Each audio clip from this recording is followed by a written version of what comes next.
Hello and welcome back to the channel. Thank you for joining me in another of my wonderful interviews. If you're a parent, this might be of interest to you, and if you're not a parent, you probably know somebody who is a parent, and you may know somebody who is a parent that's perhaps split from their partner. And you would think that, if you've got kids and you are split from your partner, then in this day and age we ought to be able to sort things out.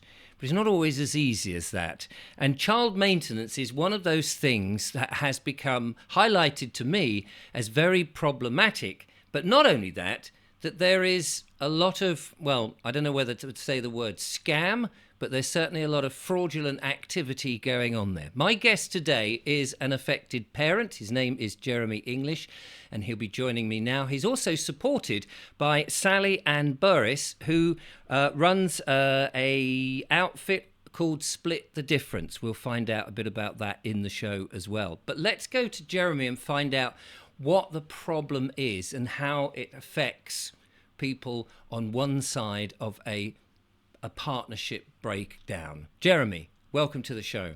Hello, Richard. Thank you very much for inviting me on the show today. I'm super grateful that you're giving me this opportunity to air this horrendous iniquity that's going on in the government, something that must come to an end. It's causing untold harm and damage.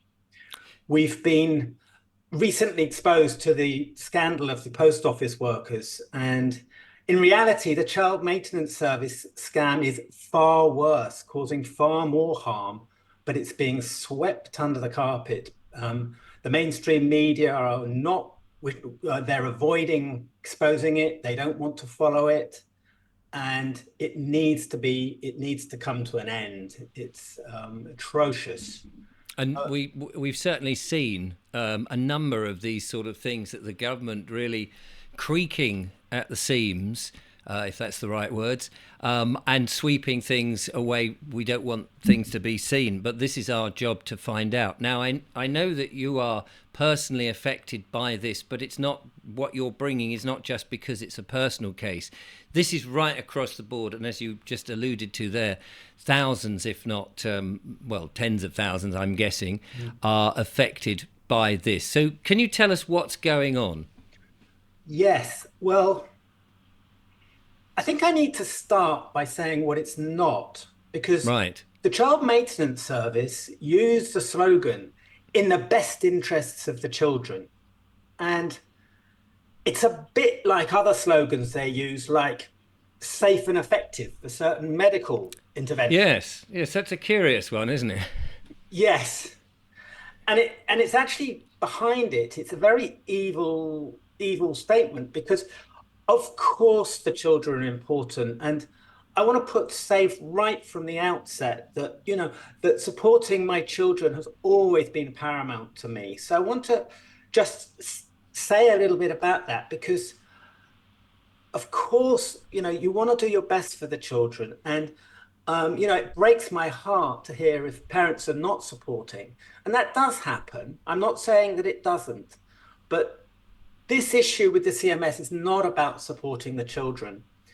I'd like to just give you a little overview of my own case to start with, which is to say that we separated 10 years ago now, and I've had 10 years of legal battles that have just not stopped, incessant trying to see the children, battling hard, going through horrendous family court issues, being bullied by my ex's solicitor, Watford County Court completely acting appallingly, admitting fault and guilt, offering me £150, but yet the judges were absolutely, I think, not fit to be judges. So I've had this horrendous struggle to see the children over the 10 years. But we separated in about 60 grand of debt, which was a family debt, a joint debt. My ex took no responsibility for that, so it's all your debt. And I was left separated, paying back huge overheads and loan fees to cover all the debt, working really hard, trying to see the children, paying maintenance, and also paying double. I immediately started supporting her with maintenance. and immediately I was paying also an extra £500 a month for all the children's after school activities. Um, Going further into debt, spiraling myself personally more and more into debt to support my family, to support the children. And that was in 2014. And then in 2017, unbeknownst to me, my ex won nearly 1.4 million on the lottery. So Nice. nice. And she was left with being able to work part time, earning part time income, getting an extra £800 a month from working tax credits, receiving child maintenance, and me paying double for all the extra activities. So I was going further into debt whilst Right. she was living effectively in the lap of luxury. Um, I guess not. I mean, not every breakup. Obviously, one partner then wins the lottery and is in the lap of luxury. I mean, I find it astounding that then that she was requiring anything at all. But let's talk about what happens then to ordinary people who split. yeah. And so you have the access problem that Yes. if you split up. I mean, I split up from my wife ages ago now. I can't even think, 20 years ago, something like that. We knew it was going to be costly if we weren't amicable about it, and we did it amicably. So we organised the divorce and everything. We did it all online. We did it together. In fact, we were very amicable. It was very sensible. So we didn't have any of those problems. So this is all quite new to me. I, of course, paid maintenance to her for the children, but we sorted that out without any interference from government. Now, a lot of people can't do that because of the different situations that they're clearly going to be in. Mm. Why does this go wrong then, or where does it go wrong if you're trying to sort of do the best? You may no longer get on with the partner that you once loved. It's all gone sour, but you've got children. You're trying to do the honourable thing, say as whichever parent is doing the paying. Where does it go wrong, and why is that? And why is the government making it difficult? Gosh, well, there's lots of reasons, and there are a few headline processes or things that they're doing to really punish paying parents. So they simply would not look at her our respective financial positions to start with. They refused. So they wouldn't look at my debt. They wouldn't look at her lottery win or our financial positions, Mm. but and they wouldn't look at the fact that I was paying extra. They just said, no, you've got to pay. It's related to your income. There's nothing we can do. They pretended that there's nothing. It's the inequality is off the scale. Um, Being prepared to leave me in huge debt, leave her in the lap of luxury. But this is not just to me. There are many, many dads out there Mm. who where they are enforcing payments on the dads, and the dads are left with almost nothing to live off. Um, Yes. and it's an atrocious situation. Um, and it, yeah, So effectively, what you're saying then, I mean, your case sounds somewhat unusual because one partner has won the lottery a significant amount of money. But let's just say, for the sake of argument, that you've had a home together. One of you has had to either move out from the home or the other one. So, and presumably the one with the children is the one that would get the home or have the bigger mm, share because they've got the children and they're doing that side of it.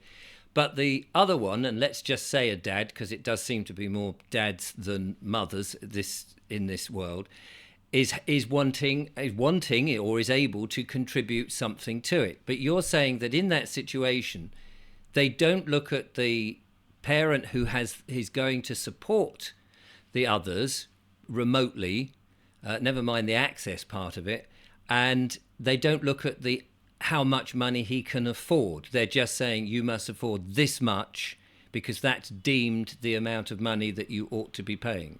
Yes, they base it on your salary and your Right. income, but they will not look, and they've made laws. Sally can tell me more about this. They've made laws to say we're only going to look at your income.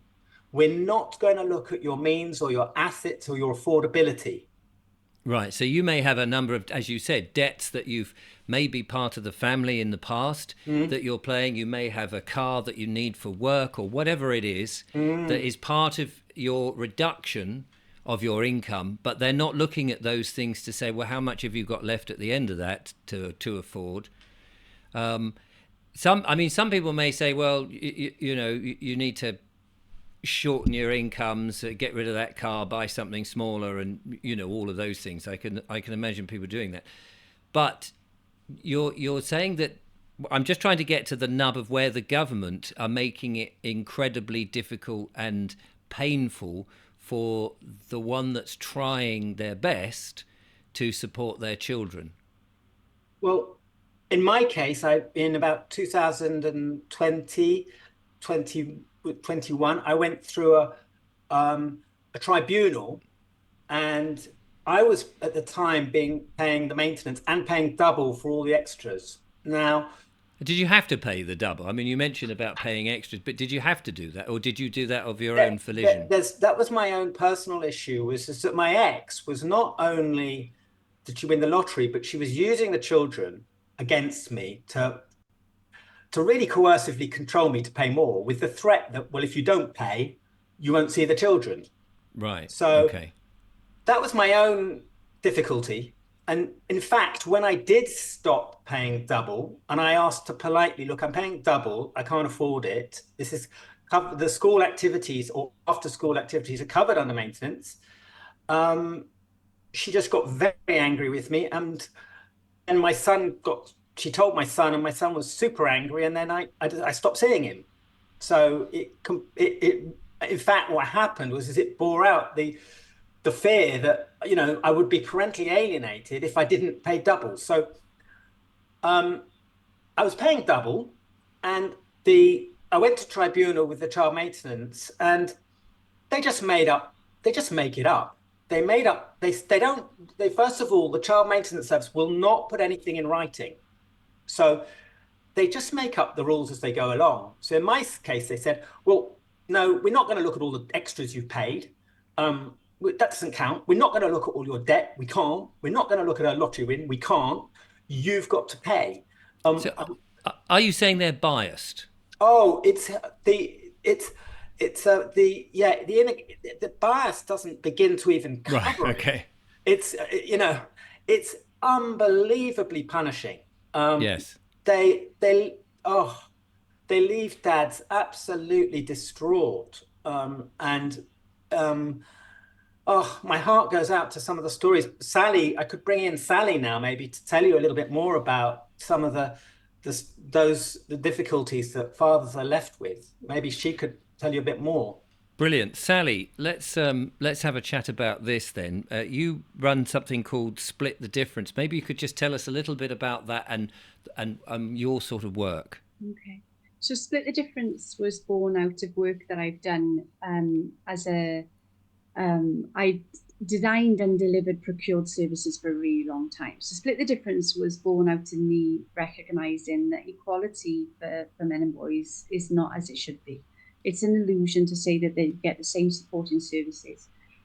Just over 2 years ago, I was approached by 3 people who asked me whether I would consider to do the research and take on a campaign in regards to the CMS. I spent a couple of months reading documentation that had been shared with me, could see straight away that the policies and procedures and the legislation that governs this is not appropriate. And I say that understanding how agencies like this run. I run businesses that worked under DWP and the requirements for families, child benefit, and lots of other benefits. So I'd instantly noticed that there were cases that weren't adding up when I was kind of auditing these cases. So I agreed to take this on. We then subsequently, with a group of volunteers, did research. We broke the volunteers into different groups. We had those who were literally following the money, as in governance and agencies that were subcontracted to the government to deliver services around this, the CMS, and there's a number of businesses that have done that over the years. And then we also we had a legal team that looked at individual cases and mapped those cases. Now, out of that research came some noticeable behaviour that didn't stand up to policy and procedure and governance. And so pretty much there's a recipe there that you understand. When somebody enters into the CMS, you can see what they're supposed to do and actually how they're actually managing those cases. And it was very different. It was very different. So Jeremy is correct. The CMS do not run by any rules. They are not accountable internally or externally. We were part of the Select Committee's consultation process in Manchester last year, where we brought cases forward and also submitted some statistics from a consultation process that we had started that showed behaviours and where they don't match legislation and guidance. What we know is, some of the truths are, we know that 90% of the people that are paying parents are dads. Okay, that's factual. The statistics are readily available through the National Audit Office and other freedom of information requests that we've made. So we know that for truth. We know that there are multiple reasons why somebody would enter into this relationship with the CMS. We know that a large proportion of those are through what I would say is DWP requirement. So if mum is claiming universal credits and is claiming child benefit, she is then a red flag to the benefit agency, and often dads will be drawn into that agency via that route. Now, 41% of our dads had said that after they'd become involved in CMS, even though they were paying parents, we're talking about paying parents here, that once they've been drawn into CMS, quickly they became alienated from their children. 36% of those parents, on top of that, said that their contact with the children had become diminished. Now, sorry, I just when you say that they then start to become alienated, is that on advice from the body that's doing it, the CMS, to sort of say this is how you should now tackle your ex, the dad of the children? So there's a financial incentive for mums, and I'm not, because we do have mums that we support as well. Okay, right. 10% are mums, but there's a financial incentive attached to the CMS and how much they assess if the paying parent has contact with the child. If the paying parent doesn't have contact with the child, they get more money. Oh, I see. There's a so it's in their interest not to have that contact. Yes. Which is, it's quite horrific, is it not, for a mother to suddenly say, yes, I've fed up with your dad, but to turn around and say, actually, we get more money if you don't see your dad, so you're not seeing your dad. I mean, that's quite a callous thing to do, I would have said. Well, I mean, either way, whether it's the mother or the father, whoever it is, unless they're destitute, unless they really have no money and they're doing it, look, we've got to do it. Yeah, and I mean, there are other incentives for this CMS. Sorry, there was a glitch. Yeah, sorry, we just lost the connection there for a second. In my own... Sorry, Jeremy. Just in my own case on this point, we separated, and then I had a court order that I should see the children 5 nights every 2 weeks. Well, my ex did, as I'm afraid, with many court orders, if they're not a court order by consent and they've been forced on the mums often will do everything they can to rip them to shreds, I'm afraid. And my ex did everything she could to persuade the children that they couldn't come and stay with me. It's too difficult. They can't do homework at my house. It's too far away, even though we're less than 20-minute drive away. And so she effectively did everything in her power to really just reduce my time with the children down to very little, almost zero. And is that financially based, as Sally was just saying, or just malicious? She then rang the child maintenance service and said, Jeremy is not seeing the children. They're not staying with him. I should be getting more maintenance. Oh, I see. Right. So So she rang them. she knew the loophole. Yeah, she rang and asked because it's a sliding scale. Even though she'd won all the money, it didn't stop her demanding more Right. money. And so this was around the time when my own issues started with the maintenance. And the child maintenance service did pretty much all the major tricks that they play on dads, they did on me. And I think it could be useful to go through it with you, because there's two ways to pay maintenance. And one of those is to pay direct to your ex, in which case it's called direct pay. And that's what I was doing successfully without issues from 2014 up to 2021. And then one day my ex rang them and said, he hasn't paid. Well, I was paying.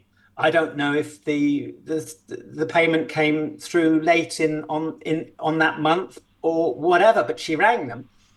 The child maintenance service didn't contact me about it, or they just said there's a change of circumstances. They didn't ask to verify, are you paying? Have you stopped? They just switched me without notice to what's called collect and pay. And when they do collect and pay, they do something which is, well, it's horrendous. They charge the paying parent a whopping 20% extra. To collect the money, to what, so that it comes out your account into their account, and then they can pay. They charge the you mother 20% extra for doing this, and they charge the receiving parent 4%. So it's a profit that the child maintenance service make of Right. 24% on every case. So they really want to put you to collect and pay. So suddenly I didn't know, and I logged on, there was no communication. And I mean, surely they have to deal with your bank in order to authorize that payment. They will do that with, if you're employed, they will just take it out of your salary. So How do they do that? Sally? They do that because they've got powers that are above and beyond. And I know this probably, Richard, sounds a bit out there for you, but what we know about the CMS is they've got more powers than the police or actually the Secret Service. They can access bank accounts, individuals' bank accounts, without a court process, and that's now extended with the new measures that they took out last year. In July, August last year, they did a private bill which allows them to extend their powers even further than they already have them. So now things that would go through a court process, a magistrate's process, they now have the power to do themselves. But accessing bank accounts, I mean, we've got dads on our books that had 15, 20,000 take out of their account for a false debt of £2,000, no justification for taking the whole 20. So they can access and empty accounts like this. It's just a click of the fingers. There's nothing to Great. And I assume that most people do not know that. And they probably have no idea that once they've engaged the child maintenance service, that's the powers that they have. And it seems to be a spiral slope to the bottom to empty the coffers. And presumably if they've got those powers, there's no comeback. Well, we used to have, I'll give you an example. Jeremy said he's been through tribunal, right? Dads did have the option to go through a tribunal process. That's now been lifted out to the magistrate court and it's been put in the hands of an administrator. Now, previously, any dad who didn't agree with the decisions that were made, and Jeremy is right, it is profoundly, grossly, it goes against all our belief in the legislative service that people can actually, a department in the government can actually do this. But they will make decisions without even consulting with the other partner. As a mother, I could ring up and said, my partner's not seeing my children now. And not only that, his income has gone up for £12,000 because my Auntie Maud told me last week. And they will make the assessment based on that without even contacting a father, without asking for verification or proof. Now, Dad could have gone through a tribunal process, which is lengthy.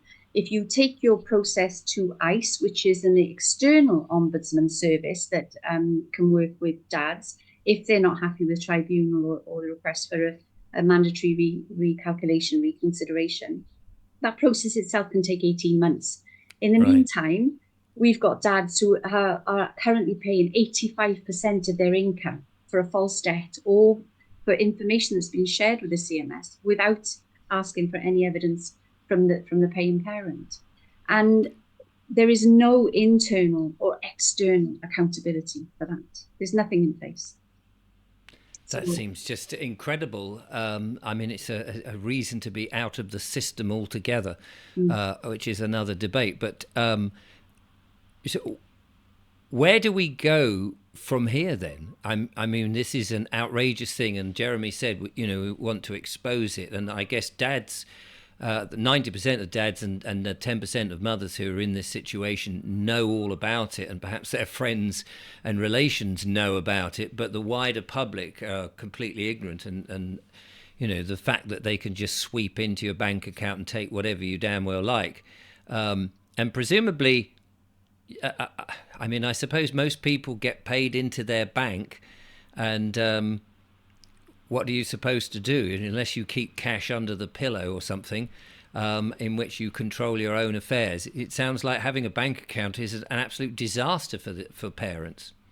Well, the services now, the way the law has changed now, things like somebody's pension used to be untouchable. It's no longer untouchable. Any assets with a paying parent's name on them it's not safe anymore. Even if you had a shared business or you've got a shared property that's a family home, they can now access any monetary value in anything that you have now. And with the removal of a court system that at least allowed dads to present what they've got as their evidence, having said that, no financial evidence was ever permitted. So if dads went in there with any bank statements, any proof or evidence of payment, any calculations, the magistrates were prohibited from looking at anything that was a calculated evidence. So the CMS would go in with all its debts, and he owes us this, he owes us that. Paying parents were not allowed to present their calculated evidence in a court setting. So invariably, the court wouldn't even look at it. I mean, one of the dads, just to give you an idea, that we've got a dad who had a case in 2006. He had a false debt of £6,000 placed on him. He fought it for 2 years. He had an official letter from the agency, as it was then, stating that, yes, we agree, we've miscalculated, you don't owe that money. You fast forward to 2018, just going into 2019, he gets another letter saying, you didn't pay us our £6,000 in 2006. You now owe us £18,000 because we put interest on it. We're taking you to court and we're going to make sure that we get your property. He leaves court with magistrates refusing to see any of his calculated evidence, even the letter that they presented him to say that it was a miscalculation in 2006, which he still had. They put a suspended forced sale order on his property. He is now paying over £500 a month for an £18,000 debt he doesn't owe, because he was told by the court you were not allowed to appeal. And if you try and bring this, if you miss one single payment, we are going to sell your home. And we've got a list that's as long as my arm of cases like that.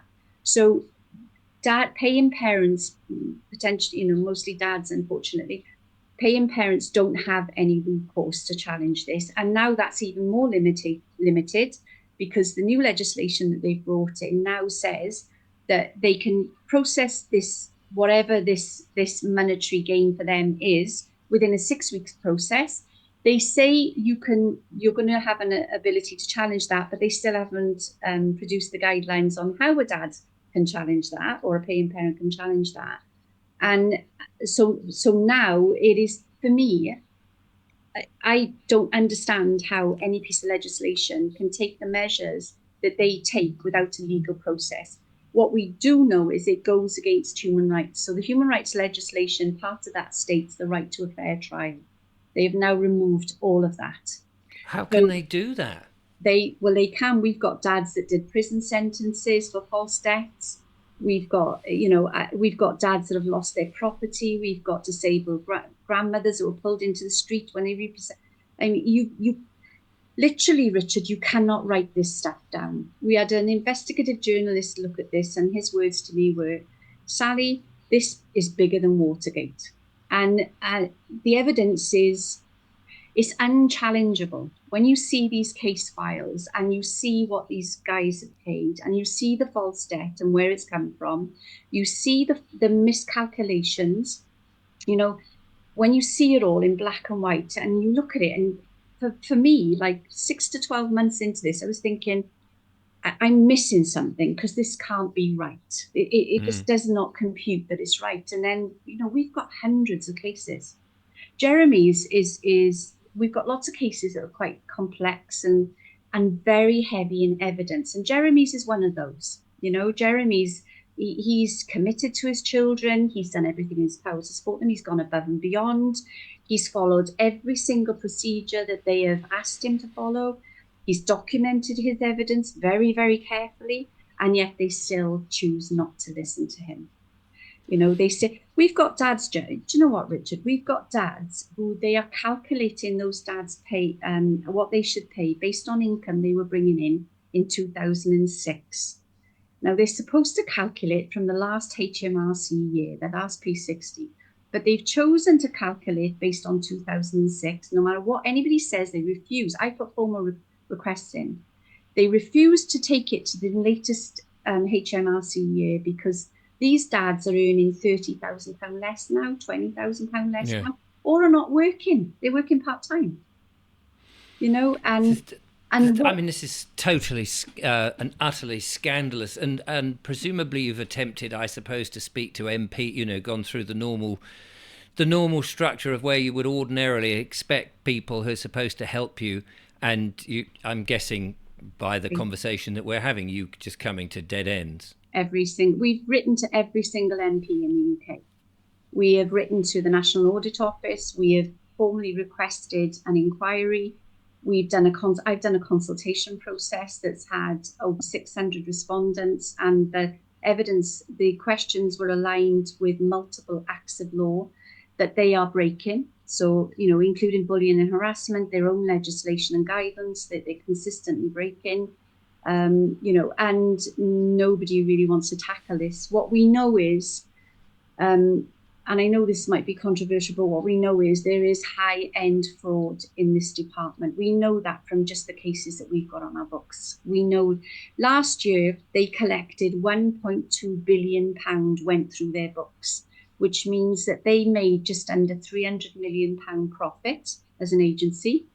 We know a large proportion of that what they gathered were based on false debts. And we also know that the government itself pays these agencies for doing the job. So profit is one thing, but the money what they're taking back in false debt is massive. I mean, it's millions just on the 600 people that we questioned, you know, that we've done a consultation with. So I mean, it's I can't understand. I can understand this, but I'm ordinarily, if we believe that these people are supposedly working for the good of each of us, who, you know, if we go along with the theory that we voted in people who are supposed to be there for our benefit, and they run an organisation that makes £300 million profit in 1 year. And is causing absolute heartache and probably, I dare say, suicides and mental problems and all of the illness and everything else as a result of it. These people are clearly not at all humane. Jeremy, can I just ask you, now, we met at a talk that I was asked to give up near where you are, which is one of these sort of freedom movement talks and things. And often people there will talk about sovereignty and things. Presumably, you know, some of the sort of sovereignty, what would you call it, philosophy maybe, or ideas about getting out of the system and not being part of the legislation. It would be remiss of me. Now, some people watching this might wonder what the hell I'm going to babble on about. But have you attempted to get out of the legislation system itself? Oh, Richard, I'm strongly in that process. I'm standing firmly on my feet saying I do not consent to this. And I'm doing everything in my power to fight it in a calm, clear, and fashion. Um, so they refuse to. They're breaking several. They're breaking several of their own laws. Um, Clearly, it's a breach of human rights to allow me absolutely no defence. So, in my case, they added collect fees. Then they added all these false arrears, and then they've then they've uh, uh, they do this a lot with my income. They've hugely exaggerated what I'm earning, and one of the things that I'm asking for is clarity. As a duty, they have a duty to be transparent. It's one of the government guidelines and laws. Nolan Principle says they must be transparent. They've actually agreed there. Both of them have agreed that they're transparent. I'm talking about both the whole child maintenance service is hidden. It's hidden in a it's hidden beneath it's a sort of its own company, its own organization that's hidden behind the child maintenance group, which is then part of the DWP. And but they don't really want you to know this because they don't want you to get behind the fact that at the bottom of it, the DWP is a company and they need to adhere to company law. And they need to adhere to company legislation, government legislation of being transparent and honest. So I've done everything I can to ask for transparency, and they absolutely are refusing. Absolutely refuse. So I've asked them for how can you explain my income, and they go, well, there's nothing we can do. It's the figures we get from HMRC. So I've asked them, please supply me the statements you've received from HMRC. They simply won't. Because I know, bottom line, that I can have a forensic accountant come in who would say, well, that can't possibly be. So, and I've asked the HMRC for the statements that they've sent to the CMS. I'm in that process. And then they don't send them to me. And then I have to appeal it with the HMRC. And I'm still appealing it with the DWP and the CMS. They refuse to discuss my case. So they put, what happened for me was in 2021, suddenly in November, I got a demand by text message for £2,013 per week maintenance, which was just ridiculous. It was just absurd. I'm not based on a figure plucked out of the air. Yeah, I'm not a Premier League footballer who's earning millions. Well, I wish I was, but it was just crazy, and it was crippling amount. Yeah, it was just mad, and then but with alongside that there was huge threats. You must pay if you don't. Court action, costs, imprisonment, and they kept going on. You must pay, court actions, costs against you, enforcement. Just as a matter of interest, you mentioned imprisonment. I mean, sounds like the option if you go to prison, you haven't got to pay anything and you get 3 square meals a day. Maybe not very nice meal. I'm not suggesting I'm not suggesting that, but that's the threats that they're throwing at you. Another case is that actually she's waiting till they actually threaten imprisonment so she can actually have a fair trial, because I'd love a fair trial with 12 jurymen to listen to the evidence. Yes. 12 sane heads would be amazing, because I think I know what the outcome might be. Who in your case instigated how did you get into the child maintenance service from the start? I mean, did your ex instigate that? Yeah, and at some point you must have given them the jurisdiction that you would agree to the terms. Well, by engaging with them. Right. And they say, you're agreeing to it. But there aren't any terms. There aren't any contract. There's no guidelines. There's nothing written down to express and state. So they make up stuff as they go along. They just... Yes. So you're falling foul because you're trying to do the best for your children. Yes. And you're going along with it. But as you say, there's no contract. No. And I mean, and are you divorced? I am now, yes. Yes. So So I'm just trying to sort of work this out in like in sovereign law and things to find the remedy that perhaps the sovereignty people would be saying is, where's the contract? Where's the agreement that I have to pay anything? Where have I given you jurisdiction? Well, And so why have you got any of that? Because if they are having to deal with you as a implied company, with your legal fiction, the name, and you're not giving them jurisdiction, then how is it that you're having to acquiesce? Do you know what I'm talking about? yes, I do, and it's a good question, Richard, and it's one that I'm standing up because the child maintenance in my case, service in my case, they agreed. I actually got a telephone conversation with someone in December 2021. They agreed not to charge me arrears. They agreed not to charge me collection fees. And also I was paying that year an extra £800 for my daughter's education. So they refused to take any of that into consideration. They said they'd look into that, but then they suddenly went on a mission of complete non-communication with me. They were acting, I can only say they were acting totally childishly. They would enforce, they would say, you've got to pay, you've got to pay, you've got to pay, sending me letters and demands and changing it. Where every time I spoke to them saying, please, can we communicate sensibly? They just literally refused. They like put their fingers in it. We're not listening to you. We're not going to listen, but we're going to force you. And how did they force you? I mean, other than taking the money out the bank, which we've heard about. Well, in my case, they've then that started, and then they suddenly said in April 2022, even though we were still discussing my case with them, they just said, right, we're taking you to court.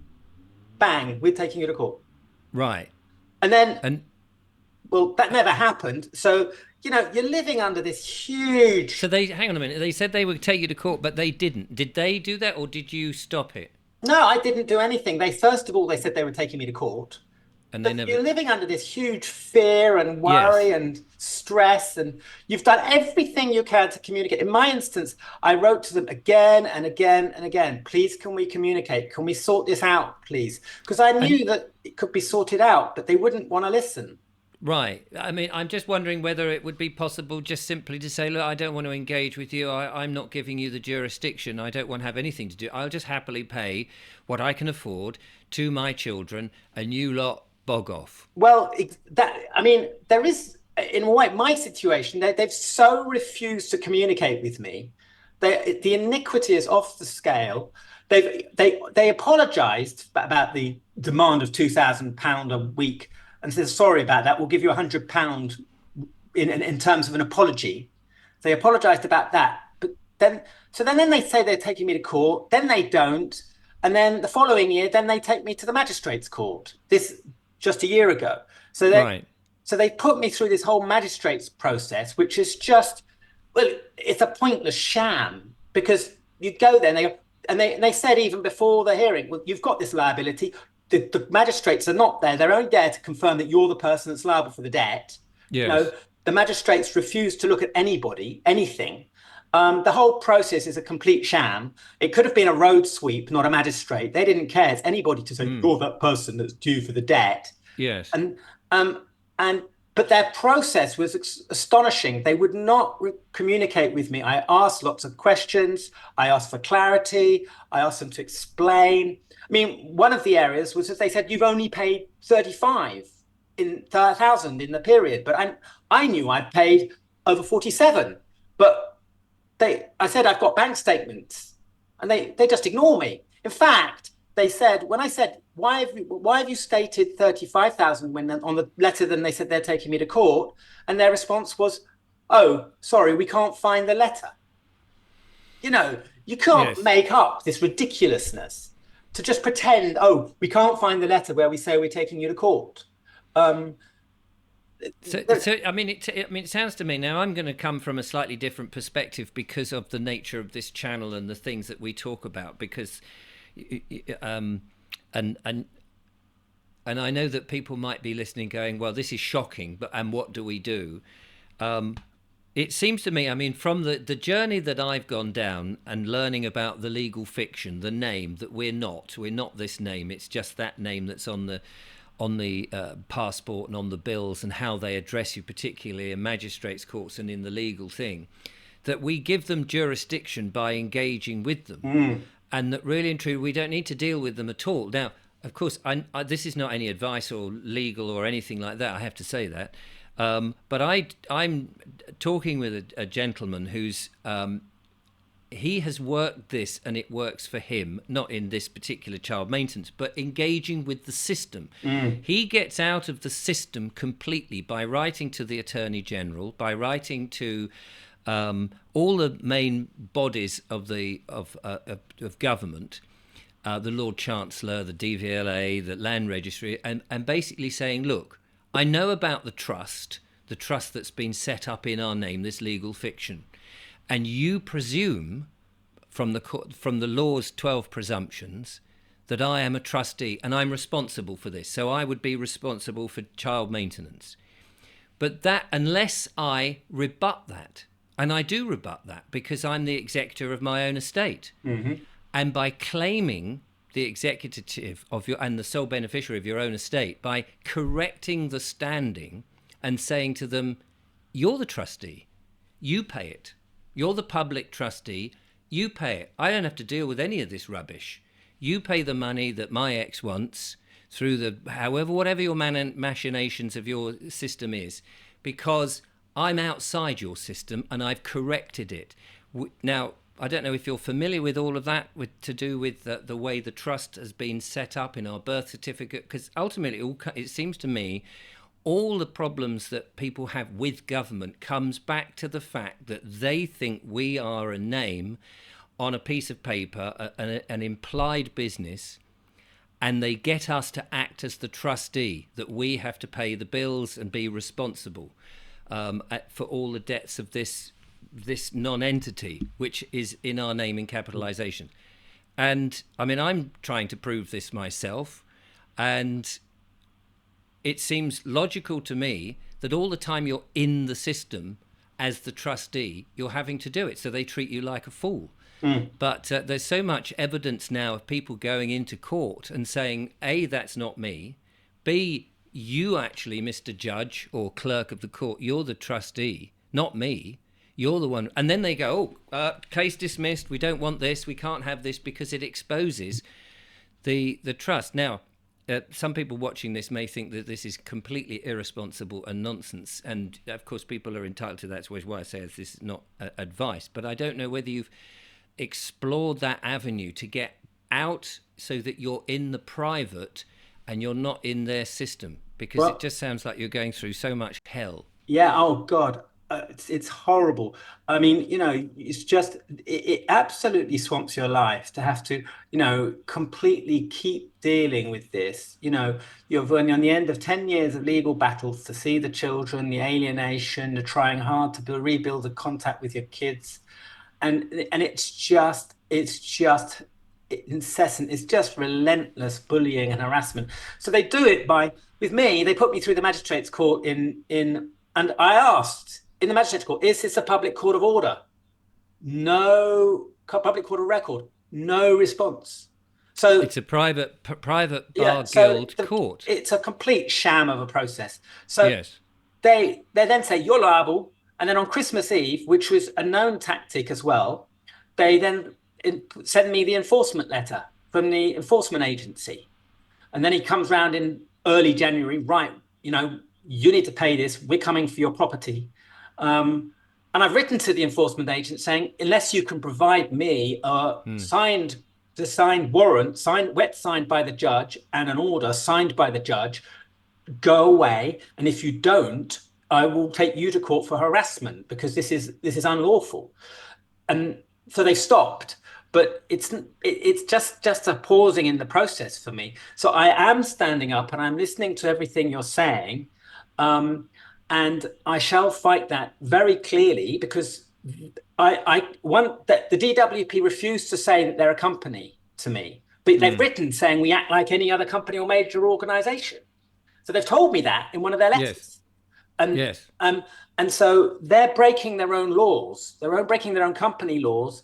They've broken it's bullying and harassment continually. They just do it by thinking that you're going to bow down and give in. That's what they're doing. And then they're going to just keep battering you to pay, battering, and they think that that's going to beat you because that's how they're going to do it.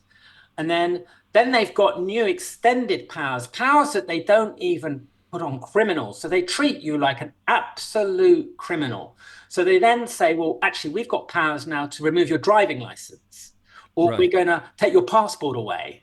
And I could be on the end of that threat, or we're going to put a sale order against your property, or and they do these horrendous and then these horrendous measures against many of us who are just law-abiding, wanting to have a peaceful life, support our children, see our children, and they think they can just bully, and yes, stand up strongly and say no. So I have got a case full of evidence of their complete refusal to communicate, to the point where you cannot communicate with them. It's like communicating with a dyslexic dog who can't even mutter a word. I mean, it strikes me that I think that we, ordinary everyday men and women, need to be taking back the power and putting them on absolutely on the metal and saying, hold on a minute, you've got this wrong. I'm correcting the standing. You think that I'm the one responsible for all of this. You can't talk to me as a living man. You're talking to some legal fiction. I'm correcting the I'm not in your system anymore. Thank you very much. And so they can have all their powers, whatever they damn well like. But if you're not in their system, if you're not in their game, they can't touch you. So it might be worth looking into that. I mean, if you tried everything else, you've got nothing to lose by just correcting the standing and talking, and just send them a letter, say, I'm no longer in your game, and I might be able to help you with some of that. Yeah, I'm interested in Sally's views on this. Yes, Sally, this might all be gobbledygook to you because you work within the system and you know how the system works. Yeah, understanding how it's not working now, though. Or understanding, exactly. Because previously, when you deliver services, when you design and deliver services, procured services, you have a set of rules, measured outcomes, who's satisfied, stakeholder involvement is always very set. But having been on the other side of the fence for the last 6 years and understanding actually the law does not work for individuals, it is not designed to give you fair equity in whatever's going on and whatever's dragged you into that. It's not designed for that reason, especially when money comes into it.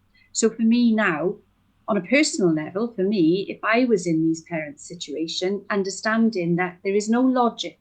I wanted to say, actually, Richard, because one of the things one of the questions in the consultation was to these parents, have you ever considered or structured a plan to take your own life? And 68% said yes. That's a lot of people, right? That is a lot of people. It's a lot of people. So 68% said that. Now, one of my qualifications is psychotherapy. And so I kind of understand what suicide ideology is and understand the triggers that can take somebody on that journey. The way that the CMS is set up, it is not a logical. It's not a logical organization. It doesn't operate by a set of rules. It has them. It just chooses not to operate by them. So when you're a parent, you'll approach this thinking, I'm telling the truth. They've got my evidence. They're going to listen to me. All I need to do is be patient and persevere. But I can tell you now that won't happen because the behaviors that are set up within this agency are that what I've noticed, because I look at things from a different perspective, having designed services and measuring outcomes, I kind of look at them from a different perspective. And what I've noticed is the parents who are not paying, they will not invest into Chase. Okay. So if you're a mum whose dad or a dad whose wife is ducking and diving, they will not chase that person once they've said no to them. The people they chase and load on the arrears or up the income on have proven themselves. The minimum case we've looked at is 2 years. So these are from proven paying parents. They then start amping this pressure on them and they never stop, right? They never stop. So for parents who feel like Jeremy's because Jeremy's been dragged through the coal, right? He really has. And Jeremy is an analytical person by nature. So he's into that. I paid this is how much money, this is when I paid it. He's done all of that. He's documented his case, but they still don't listen to him. And they do that to break you down until these dads, like I said to you, we've got dads who are handing over 85% of their income. You know, it's incredible. They're left with £200 a month to live off. So having known all of this myself, if I was in one of these paying parents, I would most definitely do what a lot of parents are doing now, is saying, I'm not buying into your rulings. There's whatever you try and load on me, I am not buying into what you're trying to make me responsible for, because if something happens from that, I have my evidence, and whatever's going to happen, I'm going to stand up to you, but that's just me. Okay. I've got no young children, and I could stand up and say this to them. Can I just say to you one more thing as well? One of the things we know is once mum or dad, the dominantly resident parent, I guess, once they attach to this agency, what we've noticed is the agency actively works to separate parents accessing each other outside of the CMS. And so what happens, they actively break down that relationship, okay? Now, the not having 40% of parents who are now alienated from their children and they identify because of CMS. What we know is that it works for the CMS to not have parents talking together. And one of the ways on some of the cases we've got is mum was being told by CMS that dad wasn't paying. So she gets all irritated and she's, why are you not paying for your... Dad is showing us a file on a Freedom of Information and a SARS request. Dad and mum, we end up getting these files together and we show that dad is paying, mum's just not receiving the money. Mum's just not getting it. So where's that money going? Yeah. You know? So I'm only saying this to mums and dads, you try and find an alternative route to work this out, because the only people that will suffer is your children, dominantly first, and then you will suffer. And I can tell you, mums, because 90% of you are mums, I can tell you that there may be a very real chance that your ex-partner is paying that money, you're just not receiving it. It's lying in somebody else's pocket.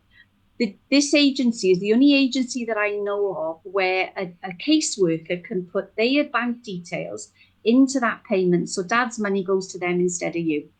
Okay, and there's been multiple cases of fraud that's gone into a court setting.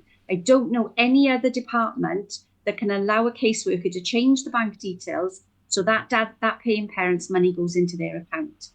I mean, if that's not fraud, I mean, you know, that is outrageous. I mean, totally outrageous. And if people take nothing from this video, as you say, I think those last comments, whatever you do, don't get the child maintenance service in, get a friend to mediate between the two, act as somebody, pay into a separate account and do it, even if you can't stand each other, but you have something for the kids. You know, you have some concern for your own children, that actually when they grow up, they may want that father or the mother. And, you know, if even if it's just the money and it's disappearing into some bloody scandalous thief working for them, I mean, I am absolutely gobsmacked. We've run out of time, unfortunately, but Jeremy, thank you so much for bringing this to our attention. I'm sure it's going to resonate with loads of people.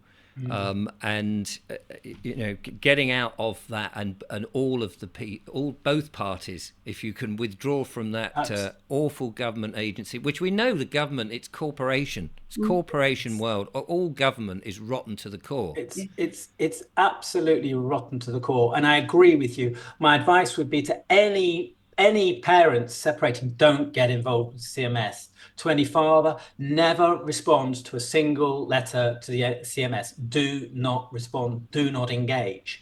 They are evil. Support your children, of course. Support the children. Do what you can. Discuss it with your ex. If you can't, and in my situation, discussing it with my ex was a horrendous difficulty. But you've got to find a way of saying, this is what I'm going to say. Someone in between who can either go... anything, but don't get involved with the CMS. And for dads who are... many dads, we've got to stand up strongly and fight. We've got to say no. This iniquity has got to be exposed. It's like the post office workers. The scandal needs to come out. The child maintenance service needs to be decommissioned. Or at best, it's just an advisory service to suggest what parents should support with. But it needs to go, because it's not about supporting the children. It's a money-making scam that must stop now, and before it takes more lives, causes untold emotional harm and difficulty and stress, not just for myself, but for all of those other dads. And some of them really don't know who to turn to. And I want to just say thank you so much to Sally for Split. She's been an amazing, amazing support to me and to many other fathers, with care and compassion, really fighting our cause and listening to us, and being just a wonderful, open-hearted person to support us so strongly in this horrible, horrible fight. And I will not stop to say, good man, enough is enough. Well, unfortunately, that is enough from us here on the channel today. Sally, thank you so much for coming on and giving us the benefit of all the research and the consultations that you've done. Thank you. Thank you for having me. I mean, it's great to share some of the stuff that we've got and the evidence we've got. It's absolutely. And can people get in touch with your organisation, Split the Difference? Yeah, if they go on the site, they can just email from the site. We're not funded, unfortunately, and we're a small band of people trying to make a difference, and we're not funded. And the website is it splitthedifference.com? Yeah, it is splitthedifference.com. Brilliant. Okay. And Jeremy, thank you so much. Thank you, Richard. As I say, for bringing it to our attention. Thank you for helping expose this horrible, horrible iniquity. And good luck. Thank you. with your dealings with everything. Thank you, it's Richard. all hard work. So there we go, ladies and gentlemen. Absolutely a scandal. Be interested in your comments and views on all of that. Let us know what you think in the comments below.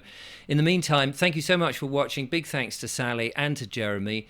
And if you're in the same situation, the link there to splitthedifference.com will be in the description below. I'll be back with more monologues and, of course, more wonderful guests. Until the next one, thanks from all of us. Till next time, goodbye.